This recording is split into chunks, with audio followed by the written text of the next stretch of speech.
Hey there. Tonight, we're not diving into epic battles or royal decrees. We're stepping into two lives lived at opposite ends of the same medieval world. On one side, a king draped in velvet surrounded by courtiers deciding laws with a nod. On the other, a peasant, waking cold, working hungry, surviving one season at a time with nothing but grit and calloused hands. This is about the gap, not just of power, but of purpose. Two people born into systems they didn't choose, living days that couldn't be more different. One commands, one obeys, one builds empires, the other keeps them running. If this kind of calm, grounded history helps you unwind, feel free to like the video and subscribe, but only if it brings you peace. And let me know in the comments where you're listening from and what time it is. I love seeing how far these stories travel before they fade into sleep. So, take a breath. Dim. The lights settle in. And let's begin with two lives that shaped a world. One silent chore at a time. You wake up slowly, not because you're rested, but because your back is screaming. It's a low, dull ache, like someone quietly grinding a stone into your spine. The straw, stuffed mattress under you is more mold than straw now. It hasn't been changed in years, and every time you shift your weight, dust and a faint smell of mildew puff into the air. You're sharing this bedding with your wife, two children, and something you're fairly sure is either a rat or a deeply unlucky squirrel. Either way, it's warm, and that's something. The roof is leaking again.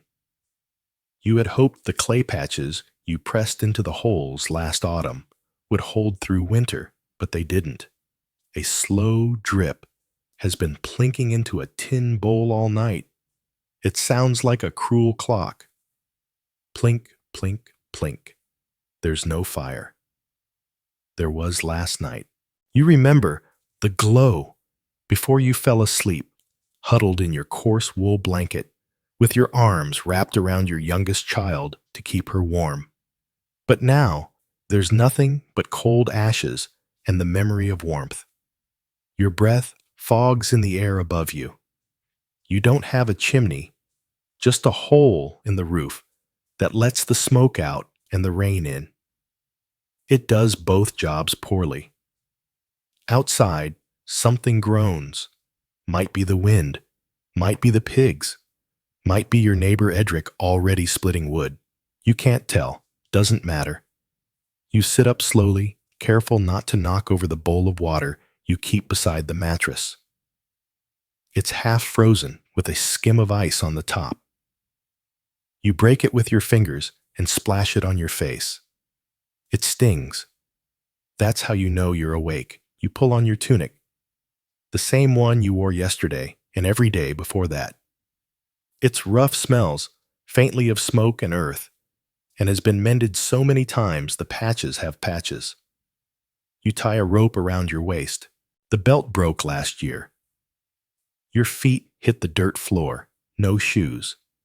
You had shoes once, but the soles wore out and the leather cracked, and eventually you just gave up. Now it's bare feet in winter.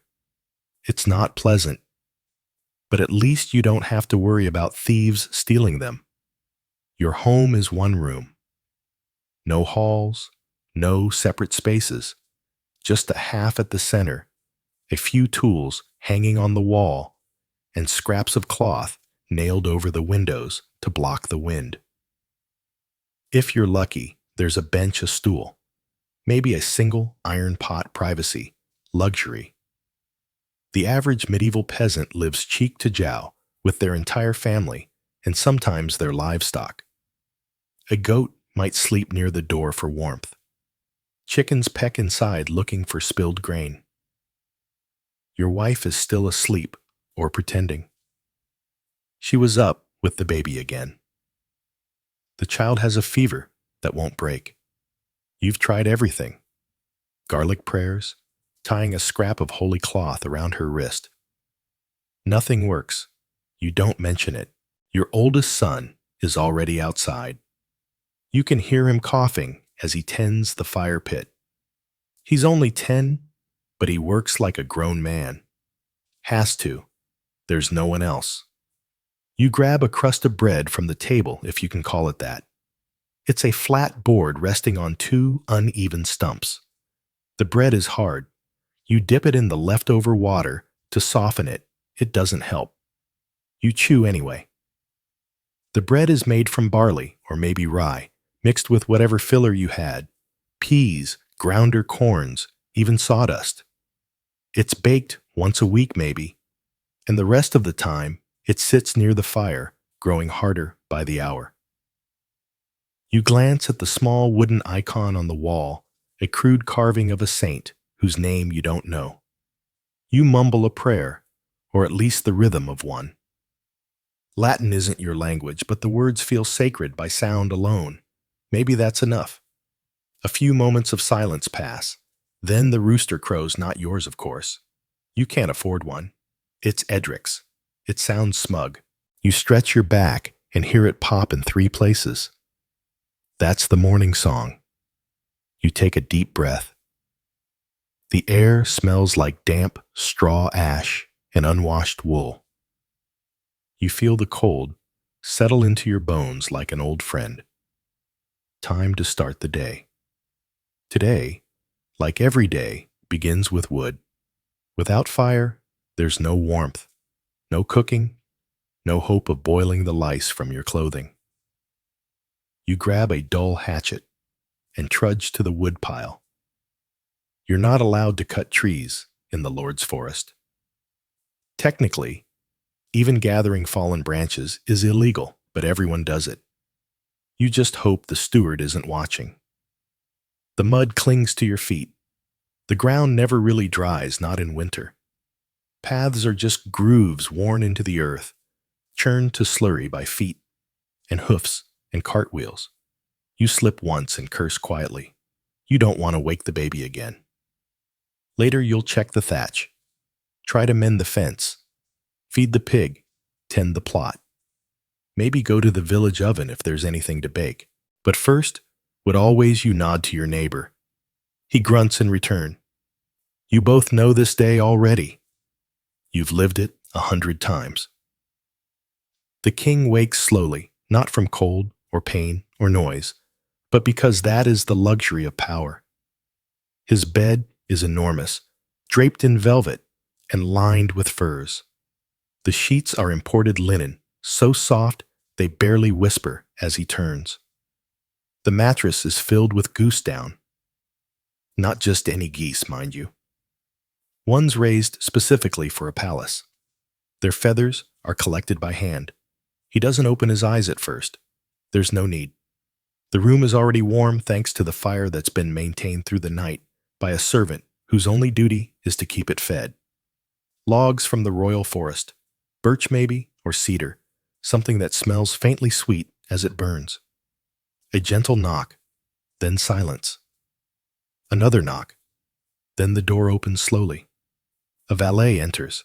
He walks quietly, placing a pitcher of warm water beside the bed. Another servant follows with a warmed robe. A third holds a towel. A fourth holds his slippers. Each one bows in sequence like a slow-moving clock. This is routine. Every medieval court has one. The king does not rise alone. He is dressed, washed, tended to. Even the act of waking is political. Who is allowed into the room? Who speaks first? Who touches the king's garments? Protocol is everything. It reaffirms the natural order. The king stretches. A servant pulls back the curtains. Sunlight pours in, filtered through stained glass windows in blues and reds. It pulls on the polished stone floor. The king yawns. He swings his legs over the bed. His feet never touch the ground. Slippers are slid on before he moves. The robe is draped over his shoulders. He doesn't lift a finger. He moves to the wash basin. The water is warm, perfumed with rose oil. A towel is held up for him as he pats his face dry. He examines himself in a polished silver mirror. Not bad, he thinks. Perhaps a bit pale. He sits. A servant trims his beard. Another combs his hair. A third applies a balm to his hands. A fourth lays out his clothing. A doublet embroidered with gold thread. Hose dyed a deep green. A cloak lined with man. And these are not just clothes. They are symbols. His garments are dyed with expensive plant-based pigments. Womadder saffron. Each hue denoting wealth and power. Breakfast is being prepared. He can smell it. Fresh bread. Honeyed figs, sausages, eggs. Something sweet, something savory.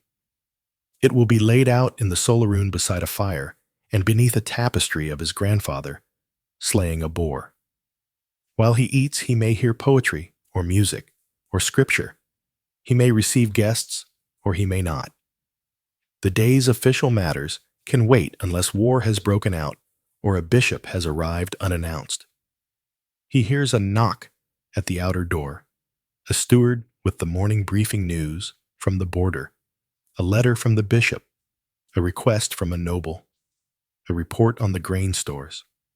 He waves it all away. Later, he sits in the warmth and listens to a lute player softly plucking a tune. Outside, the bells ring the hour. The sound is pleasant, faint, untroubling. The world beyond the walls does not concern him. Not yet. The king takes a sip of wine. Breakfast can wait. For the medieval peasant, breakfast was not a meal. It was a concession, a small pause between waking and working, a momentary comfort carved from the relentless pace of survival. It rarely came with ceremony, and it never came with choice. The half is barely lit, its fire still sulking from the night before. You prow at the embers with a stick and blow gently, your breath fogging in the air. With luck and a bit of kindling that hasn't gone damp in the night, a flicker appears. You feed it carefully until it glows enough to warm the bottom of a clay pot balanced on the edge of a stone. Your hands hover near it, desperate to steal back the warmth the night took from you. There is no table, just a flat board across two stumps, already scorched in spots from balancing pots over open flame. You pull a wooden bowl from the shelf, not quite round-chipped at the lip, and ladle in a scoop of what might generously be called porridge. The recipe is simple. Water, some ground barley, or oats, a pinch of salt when you can afford it. There's no milk. Your cow, if you had one, died last winter. And the village dairy supplies go mostly to the reef. The consistency of the porridge is closer to paste than soup. Lumpy gray with occasional husks of grain that crunch when they shouldn't. You tear off a hunk of dark coarse bread, the kind made from a mix of barley, rye, and whatever else can be ground into flour. Wheat bread is for the nobility. White bread is a miracle you've never seen. This loaf is dense, heavy, and days old.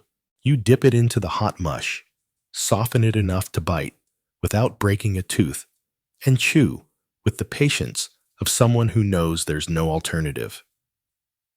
Most peasants in medieval Europe began their day with something like this. The term breakfast wasn't even common until later centuries. Instead, the morning bite was a continuation of last night's sustenance. The word itself, breaking the fast, implied there had been a fast to begin with. For peasants, the fast never really ended. Your children sit near you, rubbing sleep from their eyes, already coughing. One of them eats with two hands. The other just stares into the bowl. You tell them to eat slowly. Not because there's more coming. There isn't. But because it's better to stretch the illusion. Your wife drinks weak ale from a cracked wooden cup. It's thin, bitter, and lukewarm, but it's safer than water. The stream outside has a habit of killing chickens and children alike. Boiling takes fuel you don't always have. So the ale brewed from grain fermented just enough to kill what the river carries becomes the drink of choice even at sunrise. Sometimes, when luck-aligned breakfast includes an onion or leeks boiled with a bit of fat, scraped from the bottom of the meat barrel. But this morning, there's no meat. The pig was slaughtered weeks ago. Its part salted and hung in the rafters. Most of it went to the Lord as was required by law.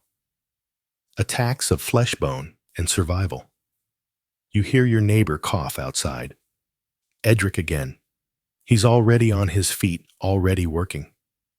You envy his energy. Or maybe you just envy his chickens. He has 3. You have none. Someone knocks on the door. A soft rap. It's a child muddy-faced barefoot, asking if your wife has any herbs for her sister. You don't, but she'd find something anyway. Dried nettles maybe, or wound. You trade for it. Half a heel of bread split in silence.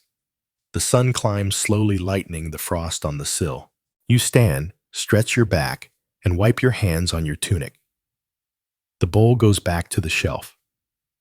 The pot, still steaming faintly, is saved for later. Maybe for dinner, maybe not. That was breakfast. And now, there is work. At the same hour, in a palace 50 Maramir, and several universes away, breakfast is also being served. But here, it is not a necessity. It is a display. The king awakens in silk sheets, the smell of sweet wood smoke curling through the air from a fire that never dies. A steward appears to announce the meal, though the scents have already done the job. He is led into the solar, a private sunlit room, where tall windows spill light across painted walls and a floor covered in hand-woven rugs from Moorish lands. The table is already set, silver platters lined with folded cloth napkins, carved wooden bowls glazed with colored enamel, knives so polished they reflect the face of the man who holds them. No dish touches the table before being tasted by a food taster. The threat of poison is real, especially in times when political ambition is as common as hunger. A loaf of soft white bread, made from the finest sifted wheat flour, rests beneath a linen cover. This is manchet bread, prized for its purity, a luxury. Only the upper class can afford the fine saves and careful processing that turns ordinary grain into something this pale and delicate. Alongside it, poached eggs from palace hens sprinkled with herbs from the castle's kitchen garden. Spiced sausages of venison and boar, cured and smoked in ways peasants have only heard about. A bowl of figs, imported at cost from Iberia or the Holy Land, cut open to reveal their purple-red insides. Honeycomb dripping onto cheese, rich and soft, made from the milk of sheep raised on lands the king has never seen. He eats slowly, not because he is savoring the meal, but because he knows he can. There's no rush. A cup of mee sits by his plate, gold-tinged and lightly scented with herbs. He drinks little of it. A servant waits with watered wine in case his mood changes. Breakfast for a king is as much about being seen as it is about eating. Attendants hover in silence. Musicians pluck a slow tune in the corner. The steward reads aloud the day's agenda. Petitions from nobles, disputes over borders, supply concerns from the coast. The king listens with one ear, chewing on a slice of pear poached in cinnamon. It is sweet. It is forgettable. Medieval royal meals were orchestrated events. Banquets and feasts were public, but even private meals followed rituals. Certain dishes implied wealth and status. The more exotic the ingredients, the higher the status. Spices like cinnamon cloves and nutmeg were imported at staggering prices through Venetian and Arab merchants. A single sack of pepper might be worth a cow. He finishes half the bread, a sliver of ham, and picks at a pastry filled with minced apples and dried cherries. When he's had enough, He signals with a hand. The plates are cleared silently. A towel is brought for his fingers. He hasn't touched anything directly, but the gesture is expected. He resigns, slightly watching the dust float through the sunbeams. The servants step backward in perfect rhythm. The king's dog, a thin greyhound with polished fur pads to his feet, and rests its head on his slipper. He absently strokes its ears. Breakfast is over. Not because he is full, but because he says so.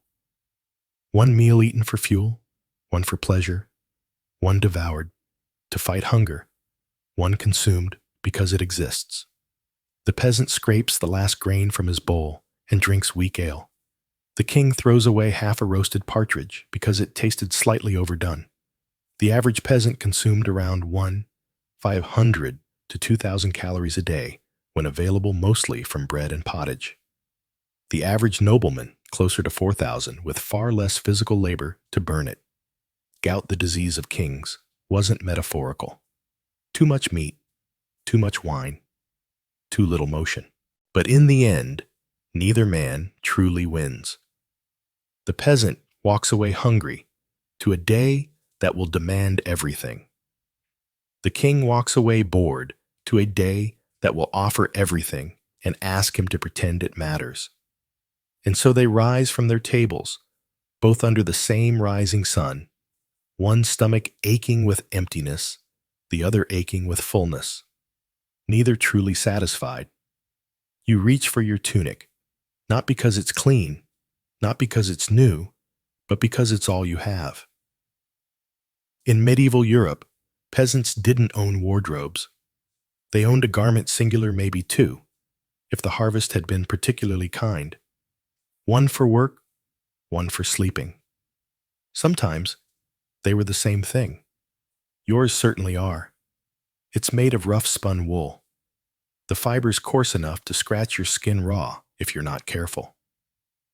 The color's something between mud and old straw. It was once a pale brown, but years of labor smoke and unwashed sweat have darkened it into anonymity. The sleeves are uneven. One is frayed at the cuff, the other patched with an old scrap from your wife's dress. No one will notice. No one cares. Underneath, if it's a good day, you might wear a linen shirt. Smoke is the proper term. But today is not a good day. It tore last week while you were hauling timber, and the tear opened like a mouth across your side. You haven't had time to mend it. Besides, linen doesn't keep out the cold like wool does, even if it's softer on the skin. You step into your hose, not like the noble's finely woven stockings. Yours are closer to long woolen tubes tied at the knee, sagging at the ankle and held up by sheer stubbornness.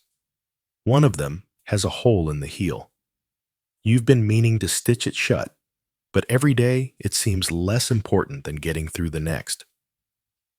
Shoes if you're lucky. Maybe you own a pair. Old cracked leather with twine laces and soles that have more holes than hide. Most peasants went barefoot for half the year, especially during warmer seasons. In winter, scraps of cloth might be wrapped around the feet, or you simply walked carefully. Today, you slip your feet into wooden clogs, crudely shaped and unforgiving, but better than frostbite. Your belt is rope. It used to be leather, but that cracked and snapped the same year youngest was born. The rope is a better symbol of your station anyway. A looped, scratchy truth wrapped around your waist. No buttons, no zippers. Those are luxuries centuries away. Your clothes are fastened with knots, wooden toggles, or nothing at all. The neckline of your tunic hangs open loose from years of wear. Your wife ties it closed with a bit of twine. She doesn't smile. Neither do you. There's nothing joyful about getting dressed when every stitch reminds you how close you are to nakedness.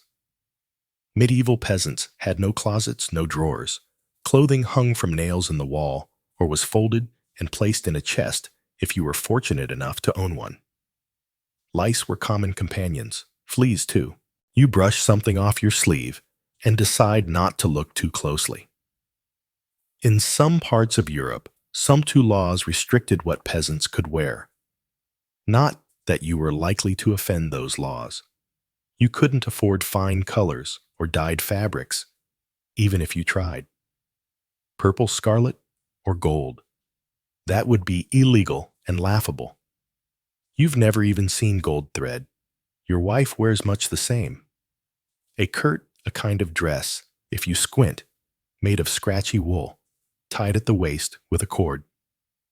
Her head is covered with a wimple, not for fashion, but for warmth and modesty. Her sleeves are rolled up. She's already working. The children wear hand-me-downs, so patched and mismatched they resemble scarecrows. The baby is swaddled in rags. There's a hole in one of them, which you patch with more rag. The cycle continues. Getting dressed is not a transformation. It is not preparation. It is simply a layering of misery onto flesh, a small armor against the world, just thick enough to fool yourself into thinking it matters. But you wear it anyway, because to go out in nothing would be worse. In the castle, the king's garments await him, long before he opens his eyes. Laid out by pages and valets, his clothing is carefully selected, inspected, and warmed by the fire, so that not even a thread feels chilled when it touches his skin. It begins not with the outer garments, but with the linens. Soft bleached white undercloth, made of finely woven flax fibers. Only nobles could afford such softness. The peasants grow the flax. The king wears it. First a shirt long-sleeved, smooth, almost weightless.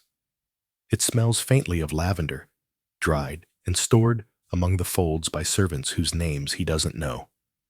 Over that hose snug-fitting woolen garments that cover his legs from ankle to thigh. These are dyed a deep blue, a color expensive to produce, extracted from wed, and reserved for those of means. Over the hose, he is helped into a doublet, a padded tailored jacket that buttons down the front with small discs of bone or polished horn. The buttons are decorative as much as functional. Unlike the peasant, the king wears buttons, not because he must, but because he can. Buttons are a mark of craftsmanship, proof of tailoring, a symbol of class, stitched into the seams. His cloak today is velvet, dyed of rich burgundy, lined with man fur. The cloak drapes from his shoulders and trails slightly on the floor. A servant tucks it just so, to avoid dust. On his feet, soft leather boots made by the castle quarter, fitted exactly to his size and shape. They have never touched mud. A sash of silk is tied around his waist, its ends embroidered with the symbol of his house. Silk is imported from Byzantium and the East. It travels through trade routes, guarded by mercenaries and balanced on the backs of camels. It arrives here at great cost. He doesn't think about that. He just likes the way it drapes. Jewelry is optional, but customary. A ring or two, a brooch, a clasp set with semi-precious stones. These are not for security or beauty. They are reminders to everyone in his presence that his body is sacred, adorned, elevated. While he dresses, attendants discuss the weather, his agenda, who might be arriving for court. Someone mentions a visiting dignitary. Another whispers about grain prices. It's all background noise. He nods occasionally, raises an eyebrow, but doesn't respond. He is busy being dressed. The final item, a curlet, not quite a crown, but enough to remind everyone who he is. Not too heavy. This is morning wear, not a state occasion. Getting dressed for the king is not merely about function or even comfort. It is a performance, a layering of power thread by thread. His clothes are stitched not just to warm him, but to separate him from the world, to make it clear that he is not of the same cloth. And when he steps into the hall, robes trailing, hands, ringed boots, spotless, everyone who sees him understands the truth. This is not a man. This is a symbol. And symbols are always well dressed. One man dresses in a single wool tunic, patched beyond recognition. The other is wrapped in layers of tailored elegance.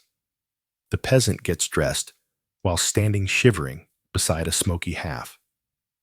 The king is dressed by others, warmed by the fire he never has to feed.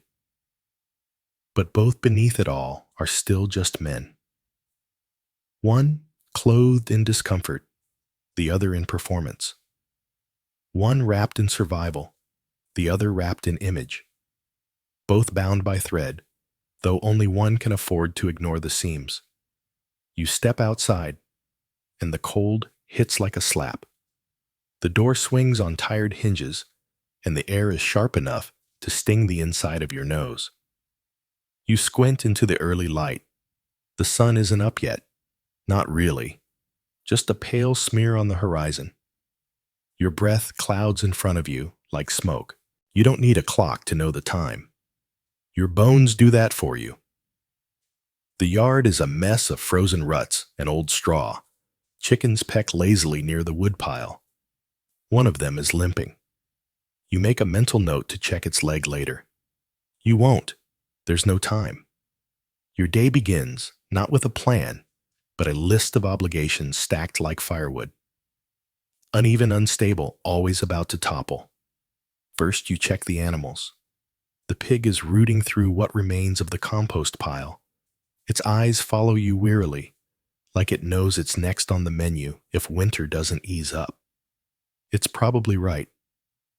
You refill its trough with scraps, turnip skins, old leaves, and a few spoonfuls of yesterday's porridge crusted onto the side of the pot. The pig eats with more energy than you'll have all day. The firewood pile is low again. You grab the axe from its spot against the wall. The handle smooth from use, the blade nicked and dulled. You trudge toward the tree, 9 feet sinking slightly into frozen mud. You've been harvesting from the same grove all winter. Each day, you go a little farther in. Each swing of the axe feels heavier than the last. You gather what you can carry. Broken branches bark even damp twigs. Everything burns if you're desperate enough. You haul it back in bundles on your back. No sled, no cart, no mule, just you. You stack it haphazardly near the door. It won't last a week. Then water, always water. You walk to the stream with a bucket in each hand. The water is clearer than it should be. A bad sign. That means fewer fish, fewer frogs.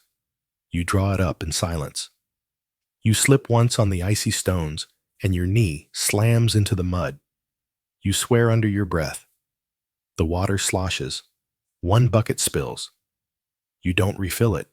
You just go home. Back at the hut, your wife is spinning wool by the hearth. The children are up now, huddled near, as a fire, watching her fingers work the spindle with slow, practiced movements. The baby cries. She doesn't stop spinning. You change into your working tunic, the one with fewer holes near the knees, and wrap a cloth around your head. There's work waiting in the Lord's field. There's always work, and always for someone else's benefit. You walk the mile to the memorial. Land shoulders, hunched hands and sleeves. Others walk beside you. Men you know. Men you don't talk to. Conversation is a luxury for men with energy. You save your breath for labor. Today's duty is muck spreading. The stench is overwhelming. You breathe through your mouth and try not to gag. You shovel slowly, methodically, spreading dung across frozen soil in the name of future fertility. You don't ask how much you'll be paid. You won't be. This is part of your feudal obligation. Corv labor. You owe the Lord so many days a year, and today is one of them. You'll get a nod, maybe some leftover grain if he's feeling generous. You won't complain. You've seen what happens to men who do. In the medieval memorial system, peasants were expected to work their lord's lands in addition to tending their own. The balance was impossible. Your own plot withers while you sow his wealth. But to protest is to starve. By midday, your hands are raw. Your legs tremble. You've relieved yourself behind a tree and wiped with leaves. Your stomach groans. Lunch is whatever you brought. A crust of bread, a clove of garlic, a slice of dried turnip wrapped in cloth. You chew slowly, seated on a rock, watching the Lord's reeve ride by on horseback. His boots shine. Your knees are stained with filth. You finish eating. There is more work. There is always more. The king's duties begin in the great hall long after the servants have finished setting it in order. Tall windows spill colored light across polished floors, and the air is fragrant with herbs scattered to mask the smell of too many bodies in too little space. A scribe stands ready with a scroll. The steward approaches, bowing low. The first item on the agenda is a petition from a noble family requesting permission to build a new mill. The king listens, then gestures. Let the advisors argue. He'll decide once they've worn themselves out.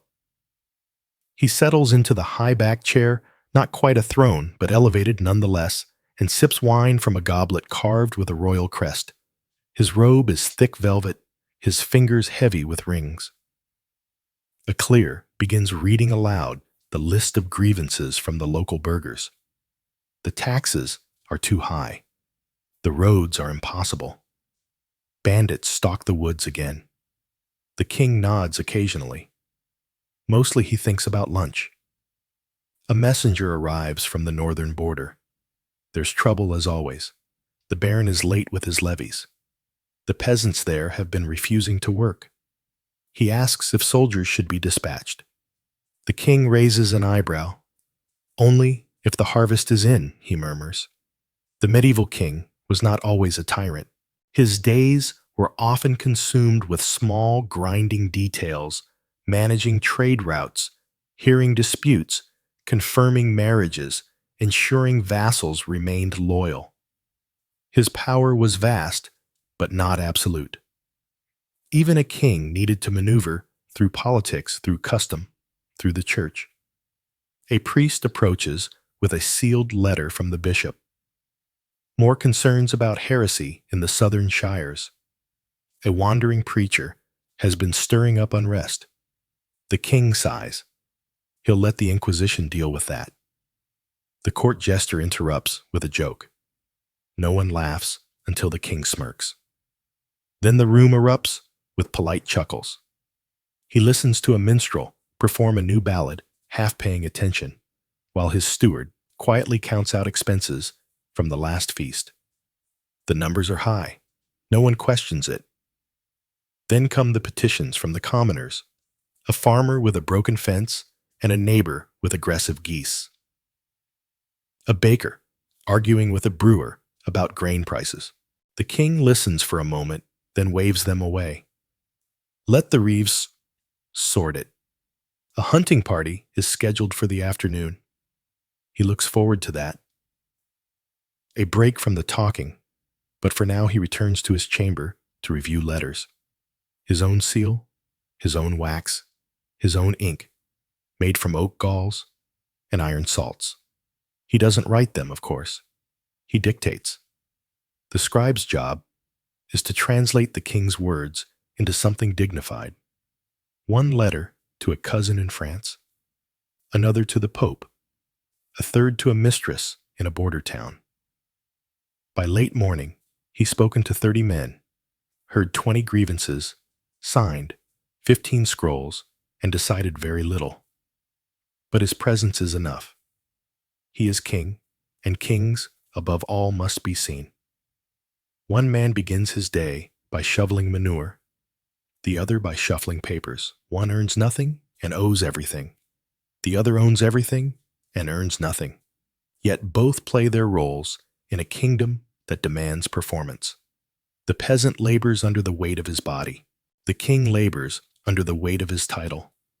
One cannot rest, the other cannot hide. The peasant duties draw blood. The king's draw ink. You wake up already unclean. There's no moment of freshness, no scent of soap, no warm water on the face. Dirt lives with you. Not just under your nails or on your skin, but in your mattress, in your clothes, in your food, and sometimes in your blood. You don't notice it anymore, or rather you notice it constantly, and there's just nothing to do about it. There's a bucket in the corner of your hut. It's filled with gray water, the same used yesterday to rinse a bowl or wash your child's feet. You splash your hands into it, then rub your face. It's shockingly cold. You blink. Your skin tightens. You feel more awake, but not cleaner. Soap is rare. When it exists, it's made from lye and animal fat, coarse and stinging, and kept for special occasions. Your wife used the last of it weeks ago to wash linens before the saint's feast. She still has the blisters. You wipe your hands on your tunic, which is already soiled at the waist from firewood ash and pig feet. It doesn't matter. You smell like sweat and smoke and old wool. So does everyone else. Medieval peasants didn't bathe it often, not because they didn't want to, but because there was little opportunity. No plumbing, no privacy. Water had to be carried bucket by bucket from streams or wells. Heating it meant burning precious firewood. The result, a full bath happened maybe a few times a year, more often, in summer, less in winter. You couldn't waste warmth. The church preached cleanliness of the soul, not the body.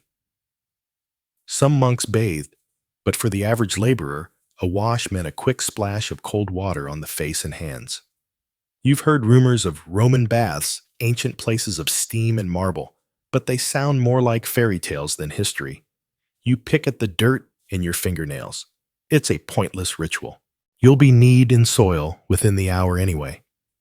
Your feet are cracked, your knuckles chapped. You have a rash on your leg that hasn't gone away. You think it might be ringworm, or just irritation from your hose rubbing the same spot every day. Your wife combs the children's hair with her fingers. You see a louse. She crushes it with a thumbnail and keeps going. The toilet is a pit behind the hut, half covered with old wood planks. In winter, it's frozen and dangerous. You squat beside it instead. Everyone does. No one speaks of it. Public latrines exist in larger towns, but they overflow. Chamber pots are dumped into the street. You've seen someone throw waste from a window and yell, "Go to loo," a crude French warning to clear the path. You didn't move fast enough. Tooth care. You chew on a mint sprig if you can find one. Some folks use cloth to scrub with ashes. Most just lose their teeth before 40.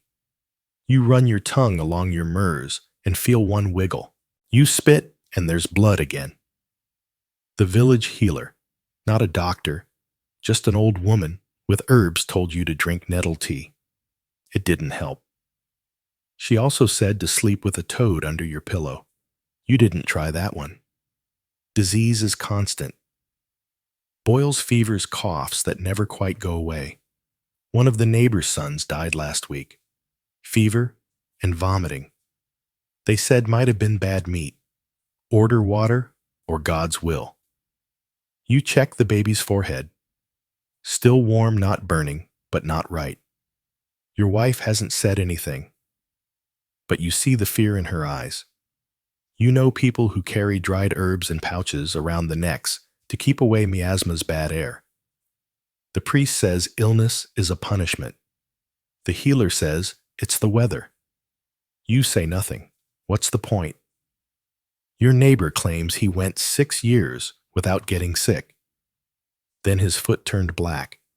He died 3 days later. You dunk your head in the water trough to rinse your hair. It doesn't help.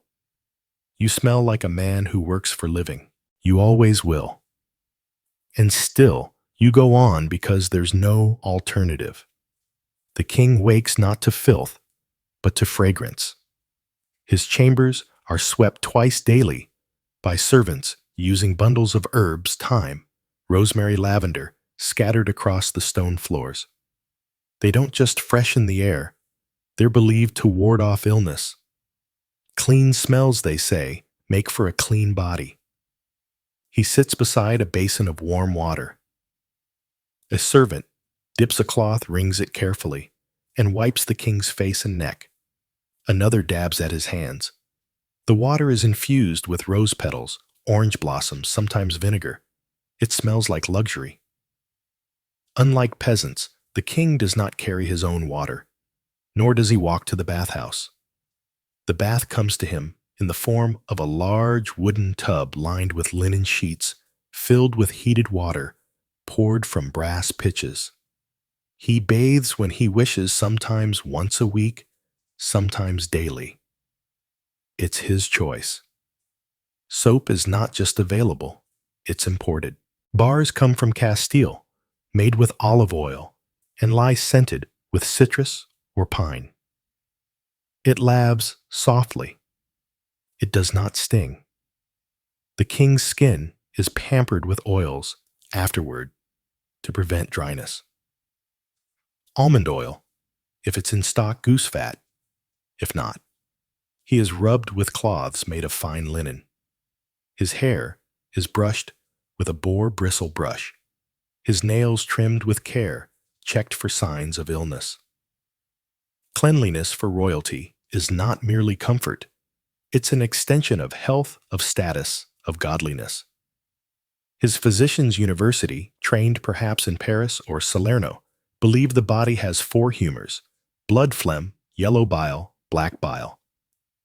Balance is key. They advise the king to avoid dampness, excess wind-spoiled food. He has bled periodically to restore equilibrium. He follows a regimen known as regimen sanitas. Rules for healthy living: moderate food rest, gentle movement, fresh air, no overexertion. The body, they say, must be tended like a garden. His teeth are cleaned with a cloth dipped in wine or vinegar. Sometimes ashes or crushed herbs. He rinses with sage-infused water. Bad breath, the doctor says, can signal internal decay. He listens even if he finds it tedious. Illness is still a threat, of course. Even kings get fevers. Even kings die of the plague. But when he falls ill, he is surrounded by care. Picus's prayers, leeches, tinctures brewed in silver pots. When he coughs, 5 men listen. During outbreaks, the king retreats to the countryside, to the coast, anywhere but the city. He closes the gates. No visitors. The poor die in the streets. He reads about it in letters. He hears tales of entire towns falling ill, entire villages vanishing. He commisses a prayer, a mass, a candle to be lit, and he dines as usual. Cleanliness to him is visible. It is scented. It is symbolic. And above all, it is managed by others. The peasant scrapes the mud from his heels with a stick. The king scrapes the dirt from his nails with ivory. The peasant smells of animals' ash and labor. The king smells of citrus and rose water. One body is raw from cold water and coarse wool. The other is cradled by steam and silk, but both in the end bleed. Both when cut scar. Both when struck by plague fall the same way. And death, whether in a straw bed or a gilded chamber, does not care for soap. Leisure for you is a strange word. It sounds like something for other people. Softer lives, softer hands. You don't have leisure. You have pauses, gaps in labor where your body aches too much to move, and your thoughts shuffle through boredom and pain. Still, even the lowest peasant finds a way to break the monotony. Because if all you ever do is work, eventually, you forget why you bother to survive at all. The first and most common form of entertainment. Talking. Not idle gossip, although that exists, but stories. Tales told by the firelight. When the work is done, when the children have quieted, and the pot is empty, you don't own a book. You can't read, and neither can anyone else you know. But you've heard stories passed down from your grandfather about saints, demons, dragons, and long-deaded kings. Some tales are morality fables. Others are barely held together nonsense about animals who outwit the devil. All are told slowly, dramatically, with long pauses and widened eyes. They don't have to make sense. They just have to make you forget your hunger. The village also entertains itself with song, not in melodies you'd find in a cathedral, but sharp rhythmic chants. Simple lyrics easy to remember, often lewd, always local. You know a dozen that mention someone in your hamlet by name. You sing while you work sometimes. Not because it's fun, but because it helps the time pass. Festivals, when they happen, are the height of joy. The church calendar provides structure. Feast days, saints' days, holy days. These are your sanctioned excuses to stop laboring to drink, to dance, to gather in the square with others, and pretend the year isn't dragging its weight across your back. During the feast of St. Martin, the villagers roast what meat they can spare. You once saw a pig's head carried on a platter, its eyes replaced with onions. Children danced around it. Someone juggled turnips. You drank too much ale and vomited behind the church. It was the best night of your year. Games exist too. No boards, no tokens, just rocks, sticks, and imagination. You've played Catch the Goose, a game that mostly involves chasing a terrified bird across a field while people laugh. You've bet on who can lift the biggest log. You've watched grown men wrestle in the mud for nothing but pride and scratches. Sometimes a traveling performer passes through. A juggler, a puppet, show a man with a monkey who does tricks for coin. You watched one swallow fire once. You're still not sure how he survived. You didn't have a penny to give him, but you stood in the mud for an hour and watched in silence. And then, of course, there's ale. Weak, cloudy, sour, brewed in barrels that have never been cleaned, served in mugs that have never been washed. But it works. It dulls the edge. On a good night, you sit with neighbors nursing the drink and listening to someone attempt a dirty joke that's too long and poorly told. You laugh anyway, not at the joke, at the effort. Drunkenness isn't frowned upon exactly, is expected.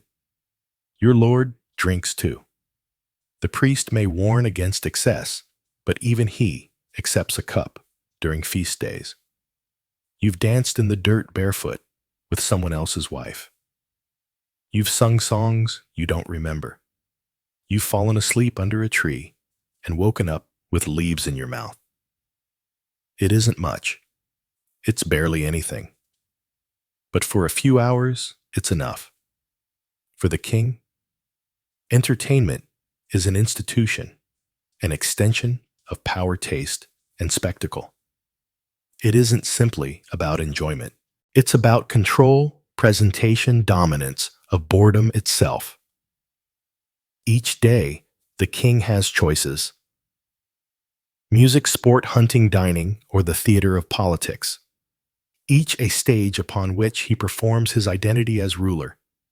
In the late morning, a minstrel plays in the solar. Lute, harp, flute, trained hands plucking chords composed to soothe or flatter. The melodies are composed by professionals, copied by scribes, and performed by those who know. Their lives depend on the king's reaction. He listens idly. Sometimes he closes his eyes, not out of appreciation, but out of boredom. Then he waves a hand and says, "Enough." The room empties. Later, he walks in the gardens. These aren't wild hedgerows, like they outside the peasant's hut. They are curated spaces, ornamental herbs, sculpted poppies, fountains imported from Italy. Everything arranged to remind him of order, his order. He plays chess with a visiting noble. The board is made of inlaid ivory and lapis. The pieces are hand-carved. The game is long, slow, half conversation, half test. He wins because he must. The noble doesn't mind. He was never trying to win anyway. In the afternoon, he hunts. The royal hunt is not a necessity. It's not about feeding the court. It's theater. He mounts his horse bred for stamina and speed, wearing a leather double-let gloves stitched with his crest. Hawks ride on gloved fists. Hounds run ahead. Horns sound. The forest clears for him. The animals are driven toward him by beaters, peasants with sticks shouting and stomping through a brush. When the deer appears, he loses his arrow. If he hits, it is a great shot. If he misses, it was a great shot that narrowly missed. The record will reflect it either way. At the end of the hunt, there is a feast. The boar is roasted whole. Game birds are dressed in their own feathers. Wine flows freely. This is not survival. This is abundance. A display of divine favor. The medieval king's court often included jesters, acrobats, storytellers, and even magicians. These performers were well-trained, many traveling across kingdoms. A single misstep, a poorly told joke, an insult taken too far could mean exile or worse. But if they succeeded, they might die near nobility, gain patronage, or receive a gift of land. He watches a performance. A troupe enacts a play from a distant city, perhaps Paris or Prague. The themes are familiar. Betrayal, honor God. He applauds at the end even if he barely followed the plot. The hall echoes with approval. No one asks if he enjoyed it. In the evening, he may read not aloud, that is for clerks, but he listens to books being read to him, tales of ancient Rome, romances of knights and maidens, treatises on theology. He asks questions occasionally, not always expecting answers. Then music again. Then a warm bath. Then sleep. Entertainment is not rare for him. It is constant, and yet he is often bored. The peasant laughs because it might be the only joy he feels all week. The king laughs because it's expected. One dances in the dirt in bare feet to the rhythm of a friend slapping a barrel. The other dances in a hall gilded and perfumed to strings and harps. One sings to forget the hunger. The other listens to singers to fill the silence. The peasant waits all year for a single feast day. The king feasts every day and longs for something new. Yet both in their own way seek the same thing: to forget for a moment what they are. You wake hungry again. You went to bed with hunger sitting in your gut like a stone, and it's still there, just dulled by sleep. The idea of being full feels like a memory from another life. Maybe you were full. Once a festival day, a neighbor's wedding. But most mornings like this one, your stomach starts out quiet and gets louder by the hour. You stir the pot hanging over the half. It's yesterday's pottage, still warm from the coals, thick like glue and brown like mud. Bits of barley, a turnip chunk, a wilted leaf. You ladle a scoop into your bowl. There's not much left, so you give the bigger share to your eldest child. He doesn't thank you. He just eats like a dog that doesn't want to be seen. Pottage is what you eat. Morning, evening, sometimes cold in the middle of the day, if there's enough to spare. There's no recipe. It's whatever you have boiled for hours until it can't be picked apart. Barley and oats are common. Sometimes beans, peas, leeks. If you're lucky, a scrap of fat back or a bone for flavor, usually not. Bread is next if there's any. Yours is black and hard, made from rye and barley. Grains that grow better in poor soil, the kind you farm.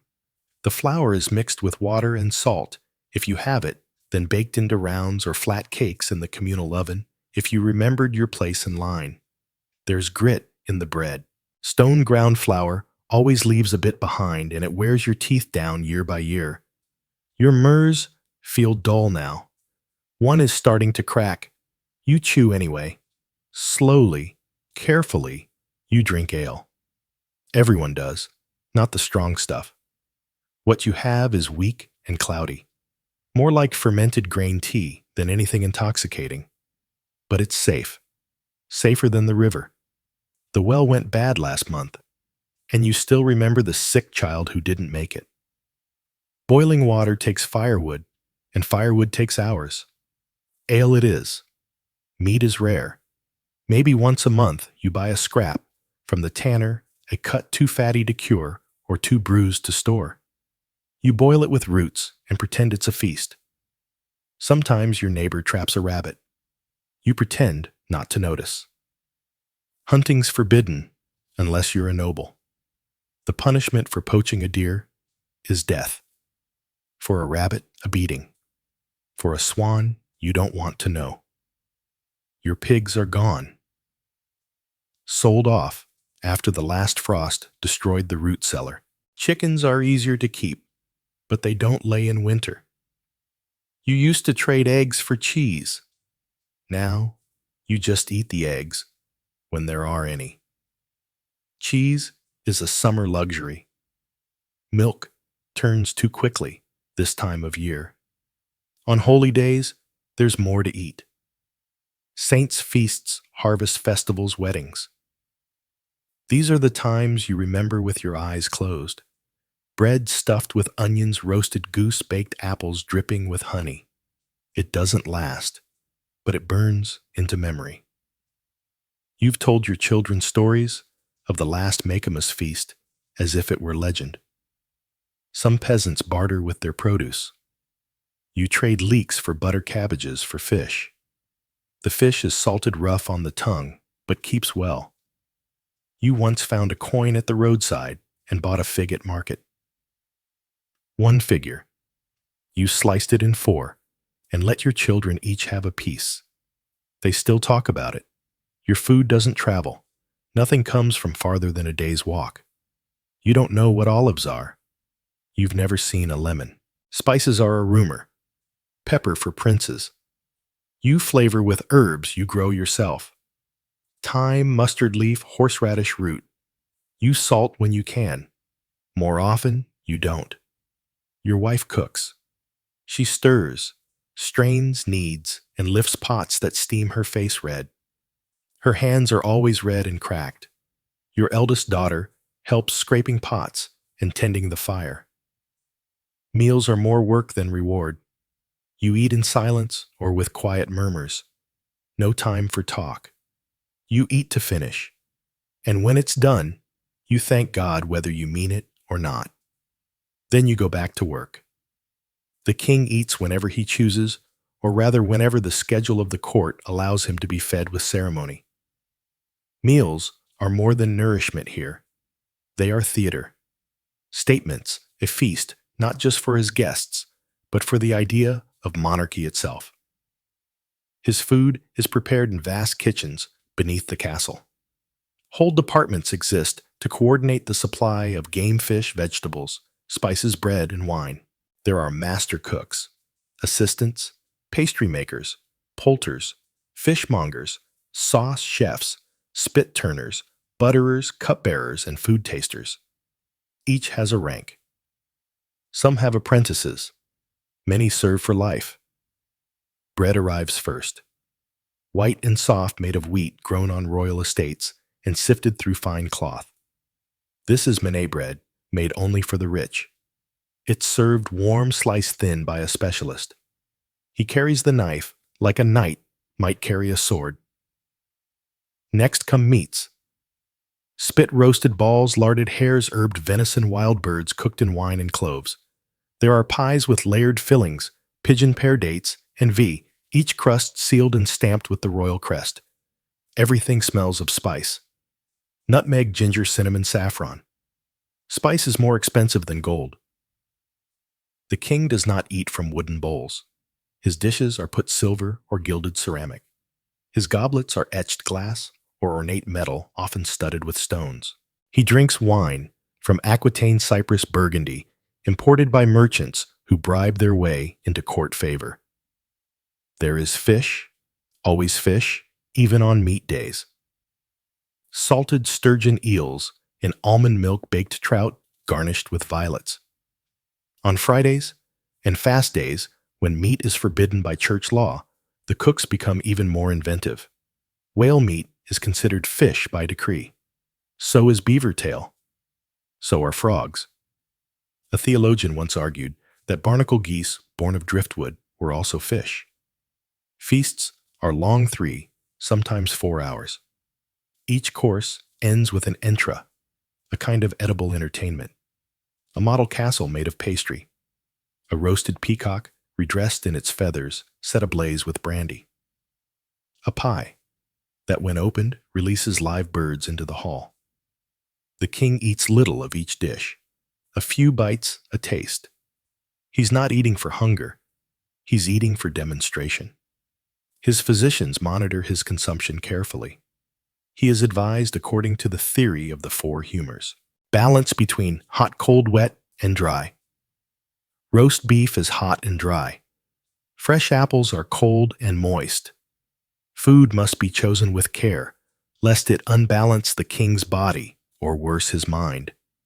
Sometimes he is bled before a meal. Sometimes he fasts. Sometimes he indulges, but always the meal is recorded, chronicled, observed.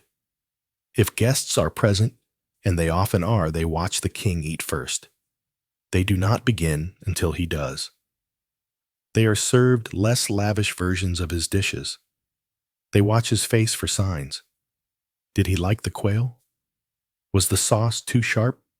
Should they compliment the chef?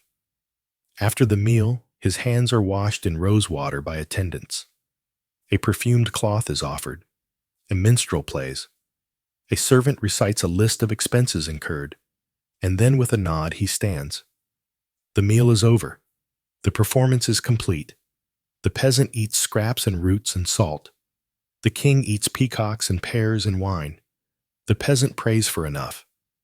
The king prays it's not overdone. The peasant eats what he can find. The king chooses what others search for. But both under wool or velvet, in drafty huts or gilded halls, must eat. Both rely on others. One on the land, the other on men. Neither can live without the hands that grow, gather, kill, and cook. The difference is who gets to rest afterwards. You wake with the name of a saint on your lips. You're not sure which one. There are too many. Saint Cathbot, Saint Isidore, the one your wife prays to for healthy births, or the one your neighbor swears healed his cow's leg. They blur together. Their images are painted badly on wood or carved in the stone at the chapel. Flat eyes and bent fingers holding books, staffs, or babies. They all look tired. You feel the same. Religion is not something you think about. It's something you live inside. Like the weather, like the mud, you cross yourself before you eat. You mumble prayers before bed. You know the Lord's Prayer, though half the words don't mean anything to you. You know the creed.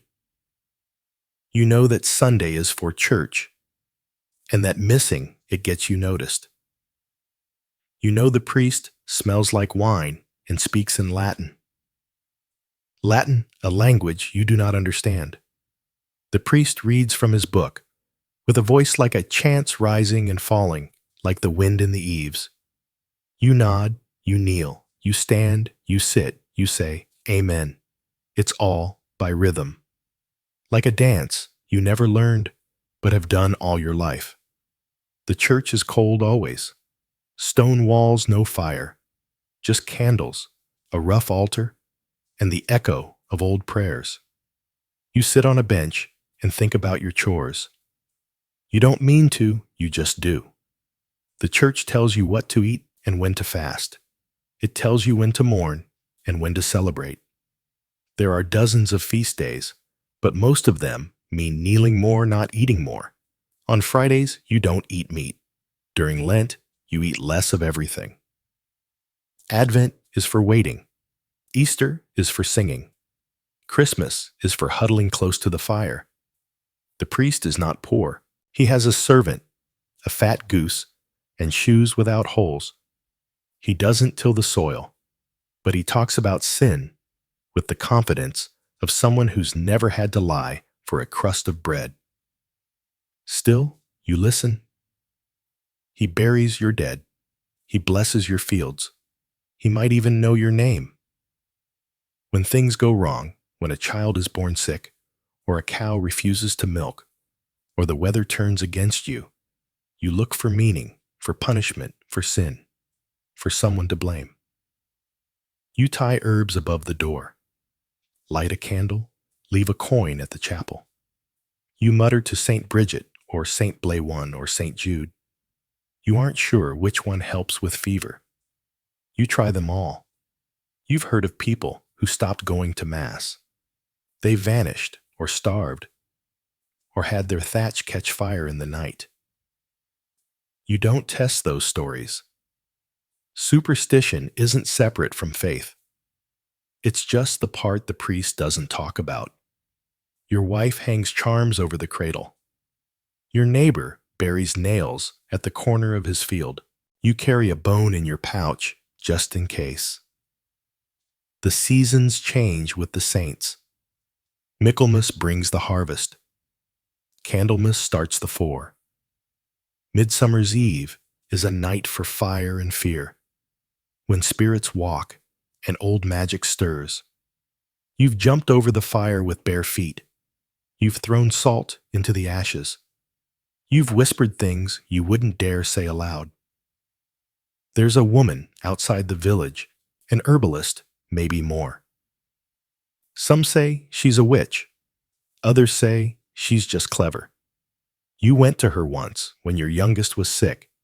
She gave you a sack of dried nettles and told you to burn it while singing. You did. The fever broke the next day. Coincidence. God her. You'll never know. That's the point. You believe because belief is what keeps you sane. Because it gives shape to fear. Because if you don't believe what's left, just cold, just hunger, just death. So you believe. Even when you doubt, you believe. The king prays too. But his prayers are written by others. In the chapel attached to the royal palace, he kneels on cushions, surrounded by marble and stained glass. He holds a prayer book, a psalter illuminated in gold and crimson with saints drawn in miniature. The words are in Latin, but he has been taught them since childhood. He knows when to bow, when to pause, when to look solemn. His faith is not just personal. It is political. Monarchs in medieval Europe ruled by divine rights, their authority sanctioned by God, their power confirmed by coronation and anointing. To doubt the king was to doubt heaven itself. The king has confessors, bishops, and chaplain. He speaks with archbishops about church lands, tithes, theological debates. He funds monasteries and orders mass for the souls of his ancestors. He appoints clerics. He consults with Rome. He does not question doctrine. He shapes it. He observes holy days with ceremony Easter, Christmas, Corpus Christi. The palace fills with clergy incense chant. Meals are altered penances, assigned gifts offered to shrines. The performance is elaborate and necessary. But the king's religion is not always about belief. It's about structure, about order. The church records births, marriages, deaths. It legitimizes rule. It grants approval. It threatens excommunication. For the king, the church is an institution, a partner and a rival, a mirror of his own power. Still, he believes in his own way. He believes because the system would collapse if he didn't. He believes in divine order, in moral duty, in eternal reward. And yet he, too, fears what lives outside the liturgy. He fears omens, eclipses, comets, strange births. He fears prophecy dreams, the muttering of madmen. He wears relics under his cloak. A saint's tooth, a splinter from the true cross. His armor has a cross etched inside the breastplate. He believes it protects him. He consults astrologers. He reads horoscopes. His advisors tell him which days to travel and which to avoid. Before battle, he fasts. He hears Mass. He takes communion. He believes it will turn the tide. When plague strikes, he orders public prayers. He funds processions. He closes the city gates. He retreats to the countryside. He commences masses for the dead. Thousands of names read aloud night after night. He has seen what faith looks like in desperation. He has seen villagers fog themselves in the street begging God to spare them. He has seen men weep in front of statues. He has seen the bones of saints carried through mud. He believes, but he does not trust. He rules the body of the realm. The church claims the soul. And both know that if one crumbles, the other soon follows. The peasant clutches a wooden cross and whispers a desperate prayer. The king kisses a jeweled crucifix and signs a royal decree. One lights a candle for luck. The other funds a cathedral. One is told that suffering brings salvation. The other is told that power confirms holiness. Yet, both fear the same silence after death. Both kneel in different places, on different floors, wearing different clothes. But both pray to the same God, and both hope they are being heard. You wake before the light, not from a rooster's crow. He's late as usual, but from the sound of your joints cracking as you roll upright on a straw mattress that smells of mildew and years of sweat. You rub your eyes. Try to remember if today is your turn to haul water, or your son's, and reach for the same coarse tunic you wore yesterday and the day before. You're not free. That's not something you say out loud. It's not a thought you entertain often, but it lingers in your ribs, in your hands, in the rhythm of your life. You are a serf bound to the land, not a slave, not in name, but near enough that the difference hardly matters. Your Lord owns the ground beneath your feet. You simply borrow its surface one furrow at a time. Today's labor is predictable. Muck, the stalls collect firewood, repair a fence flattened in the storm. Tomorrow, it might be threshing grain in the manor's barn, or fing a barrel of ale to the Reeves's house, or helping with the sheep. Work does not rotate with fairness, only with need, and need never sleeps. Each season comes with its own torment.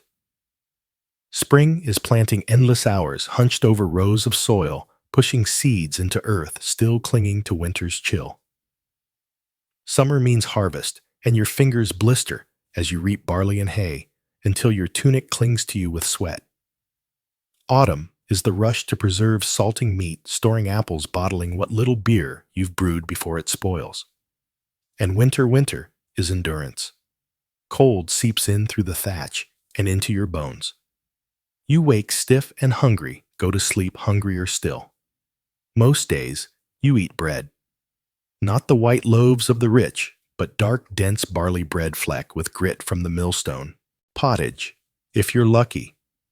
A stew of whatever you've managed to find or grow. Leeks, turnips, beans, a strip of bacon. If you're blessed, ale instead of water, because water might kill you.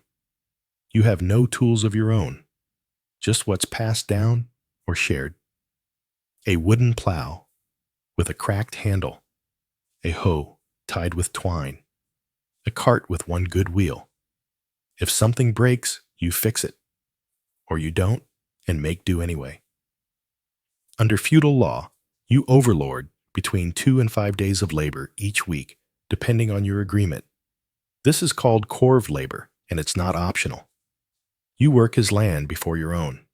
You mend his fences, repair his roads, harvest his grain. Only afterward, if time and daylight allow, do you tend to your own meager strip of soil. If you protest, you risk punishment.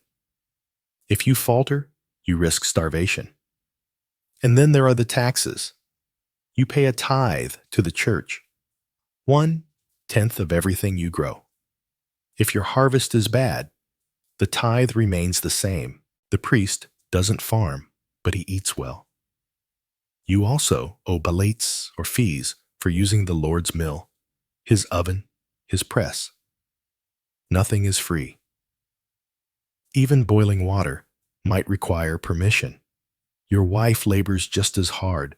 She spins, bakes, cleans, tends animals, nurses children, and still finds time to mend your socks. There's no rest for her either, nor for your children. The moment they can lift a bucket or shoe a goose, they work. No one asks you what you want to be when you grow up. You already are what you will be. A worker of land, a servant of someone else's estate, a man defined by how long his back can hold out. But sometimes there's a quiet joy. You finish digging a new furrow and step back to admire its line. You patch the roof with thatch that stays dry during the next rain. You build a chicken coop from scrap wood and watch your children gather eggs with giddy smiles. It's not ambition. It's not pride, but it's yours. You might think a king's life is idle, that he lies in silk, is fed by servants, drifts from banquet to banquet. That's true, some of the time, but ruling is work. Different work. Yes, but work all the same. He wakes surrounded by functionaries, a chamberlain, a squire, a confessor, a groom of the stool. Every movement is observed. Every word carries weight. He is expected to be the embodiment of divine order, the cornerstone of a realm, stitched together by loyalty and law. His day begins with counsel. The royal household is a bureaucracy. Treasurers count coin. Stewards manage land. Scribes track correspondence. The king listens as they list problems. Border disputes, unpaid taxes. Bad harvests, rebellious barons. He must decide what to do. His decision becomes law. He spends hours holding courts, some of it ceremonial. Knights seeking titles, nobles pledging fealty. Some of it judicial cases of land theft, marriage disputes, accusations of treason. His presence alone influences the outcome. One raised eyebrow can sway a sentence. Kings are also diplomats. He arranges marriages like chess moves. One daughter to seal peace with Aragon. A nephew sent to marry a distant duchess. Alliances made not with treaties, but with bloodlines. He governs warfare too. In times of peace, he trains, reviews armories, sends funds to fortify castles, approves levy rosters. In times of war, he commands directly or through trusted generals. Many medieval kings ride to battle themselves. Some die there. His signature controls currency. A decree to mint more silver coins or to debase the currency slightly ripples across trade networks. He must think like a banker, a warlord, and a priest, all while keeping the nobles happy and the peasants quiet. Even feasts are work. He sits at the center radiant with wealth, a living symbol of stability. His food is inspected, his wine poured by protocol. Every bite is a message. To eat too much is gluttony, too little ingratitude. He meets with bishops, abbots, and papliates. The church is both ally and rival. The king may fund monasteries and cathedrals, but he's also wary of Rome's influence. A single excommunication can undermine his throne. Sometimes in a quiet hour, the king reads or listens to a clerk read aloud. Books of law, chronicles religious texts. He must be informed. Ignorance is weakness. He must also project health. A weak king invites rebellion. So he rides, he hunts, he leads possessions. He is seen. Visibility is a kind of labor, exhausting, unending. Even his sleep is guarded. His dreams, not fully his own. He doesn't dig ditches, but he holds a realm together. And that's no small task. The peasant's hands are calloused from earth. The king's are calloused from decisions. One sweats in the fields, the other sweats in the throne room. One's misstep means hunger. The other's misstep means rebellion. Both are watched, one by the steward, the other by his subjects. Both are punished, one by weather, the other by politics. The peasant works to endure. The king works to be remembered, but neither truly rests, and neither can exist without the other. You feel it before anyone else does. The way your breath shortens. The way your hands shake a little when you lift the pail. You try not to let the others see. There's too much to do. The firewood's low. The roof leaks again. There's turnip rot in the cellar. You sit more often. Tell your children to fetch this or that. You smile when they obey, though inside you hate needing help. You were strong once. You worked from sunrise to nightfall. You built things with your hands. You never thought about how many winters were left until now. The pain gets worse. There is no doctor. There's no diagnosis. You do not know if it's your lungs or your liver or just your body deciding it's had enough. The midwife comes and gives you a tonic made of bitter root. The healer suggests nettle broth. The priest visits with a candle and a book. He asks if you are ready to confess. You are. Not because you think you've sinned more than anyone else, but because that's what you do. You confess. You receive the last rites. You try to die with dignity, even if the straw beneath you is wet and your wife is weeping into her sleeves. In medieval villages, death is part of life. The average life expectancy hovers around 35. But it isn't because people drop dead in their 30s. It's because children die often and women die in childbirth. And accidents and illness don't wait. If you survive past childhood, you might live to 40, maybe even 50. But it's rare to see 60. Your family gathers. They're quiet. They don't ask questions. They know. You try to say something meaningful. A lesson, a joke, a goodbye. You try to remember your father's face. You try not to think of your dead son. You think about the fence you never fixed and the new tools you can't afford and the wheat you planted that someone else will harvest.